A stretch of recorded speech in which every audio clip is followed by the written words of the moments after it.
मैं आईना हूं, दिखाऊंगा दाग चेहरों के, जिसे बुरा लगे वो सामने से हट जाए। मन करता है कि मणिपुर में निर्वस्त्र करके घुमाई गई बेटियों से पूछूं कि अमृतकाल आया है या नहीं आया। कभी कभी मेरा मन करता है सभापति महोदय कि देश के लिए ओलंपिक लाने वाली बेटियां जो इसी जंतर मंतर पर घसीटी गई, उनसे पूछूं कि अमृतकाल आया है कि नहीं आया है। कभी कभी मेरा मन करता है कि रात के 2 बजे बिना परिवार की मर्जी के हाथरस में जलाई गई उस दलित बिटिया जो बलात्कृत थी, उसको स्वर्ग में संदेशा भेजूं और उससे पूछूं कि आया हुआ अमृतकाल तुम्हें दिख रहा है या नहीं दिख रहा है। कभी कभी मन करता है कि मैं बिल्किस बानो से पूछूं कि देश में आया हुआ अमृतकाल तुम्हें नजर आ रहा है या नहीं आ रहा है।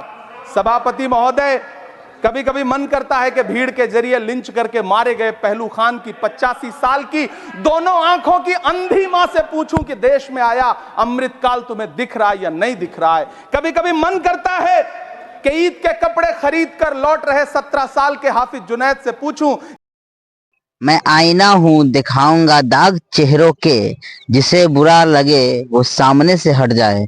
दोस्तों, कांग्रेस के राज्यसभा सांसद इमरान प्रताप गढ़ी ने किस तरह से राज्यसभा में सवाल किए और उन्होंने बार बार ऐसे वर्ड बोले और उन्होंने कहा ये कैसा अमृतकाल है, न जाने कितने चेहरों के नाम गिनाए। आपके स्क्रीन पे ये वीडियो आप लोग जरूर देखेंगे। मैं आईना हूं, दिखाऊंगा दाग चेहरों के, जिसे बुरा लगे वो सामने से हट जाए। सभापति महोदय, दुनिया के सबसे बड़े लोकतंत्र का महापर्व चुनाव गुजर चुका है। कांग्रेस मुक्त भारत का नारा लगाने वाले प्रधानमंत्री जी अपनी पथराई आंखों से किंग कर्तव्य विमूढ़ होकर समीक्षा में लगे हुए हैं कि आखिर कसर कहां रह गई। सभापति महोदय, सारे प्रहसन किए गए, भाषाई मर्यादा को तार तार किया गया, एक पूरी कौम को घुसपैठिया पुकारा गया, मछली, मंगल सूत्र, भैंस से होते हुए मुजरा जैसे शब्दों से भाषणों को सजाया गया, चुने हुए मुख्यमंत्रियों को जेल भेजा गया, महाराष्ट्र में राजनीतिक दलों को तोड़ा गया, उनके सिंबल छीने गए, चाहे वो शिवसेना हो, चाहे वो एनसीपी हो, विपक्ष के सबसे बड़े दल के बैंक अकाउंट को फ्रीज किया गया।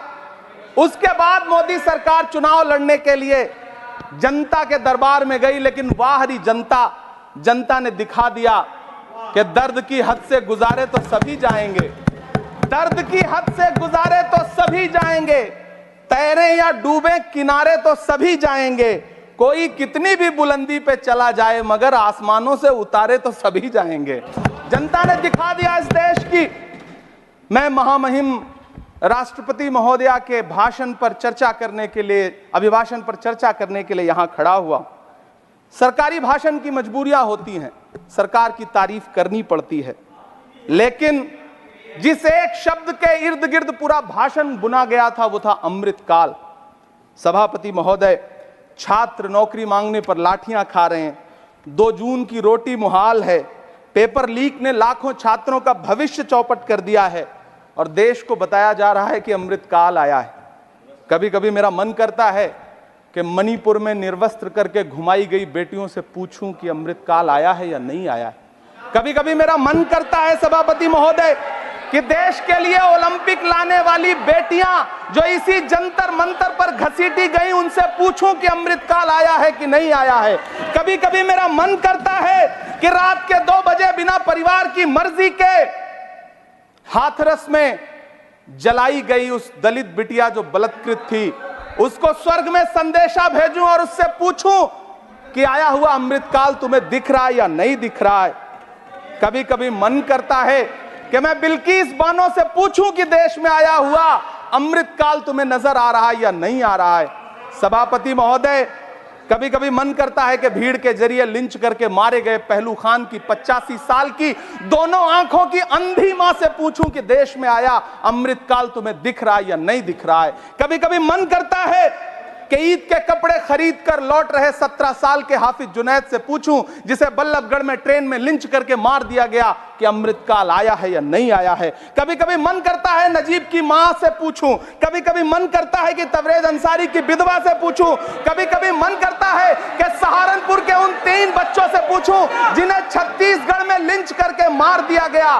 सभापति महोदय, कभी कभी मन करता है कि मैं गुजरात के चिखोदरा में क्रिकेट मैदान में लिंच करके मार दिए गए सलमान बोहरा के परिवार से पूछूं कि अमृतकाल आया है या नहीं आया है। कभी कभी मन करता है कि मैं अलीगढ़ के औरंगजेब उर्फ फरीद से पूछूं जिसे लिंच करके मार दिया गया और बाद में उसी मृतक के ऊपर डकैती का मुकदमा कायम किया गया।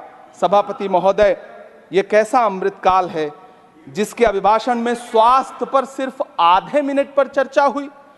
कैंसर के मरीज दिन ब दिन बढ़ रहे हैं, हार्ट अटैक से हंसते खेलते बच्चे जान गंवा रहे हैं, कभी क्रिकेट के मैदान में कभी जिम में, और इस सरकार के पास स्वास्थ्य पर बात करने के लिए आधा मिनट है। सभापति महोदय, कोविड वैक्सीन को लेकर के लंदन की अदालत से जो तथ्य देश के सामने आए हैं उन्होंने भय फैला रखा है।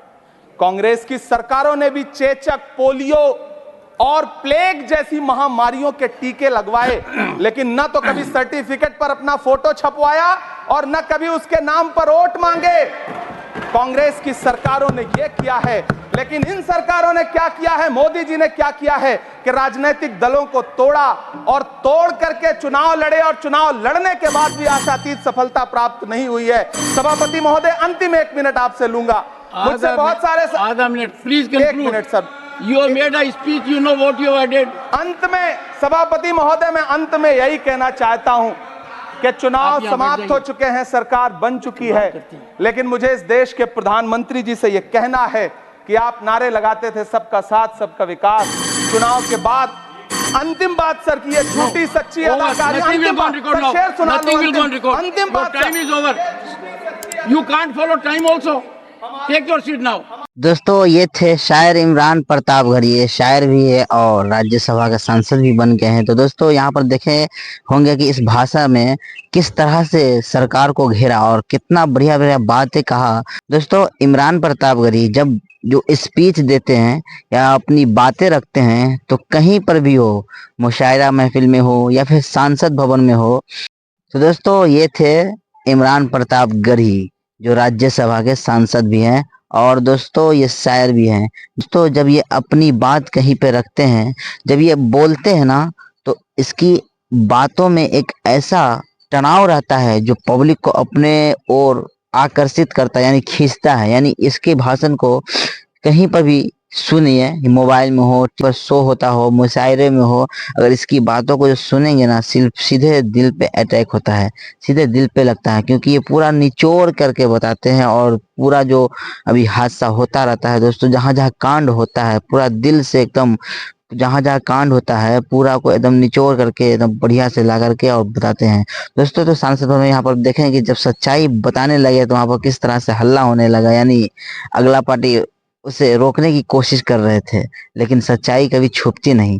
दोस्तों, इस वीडियो में आप क्या कहना चाहते हैं आप लोग जरूर कमेंट में बताएंगे। बहुत बहुत शुक्रिया दोस्तों वीडियो देखने के लिए।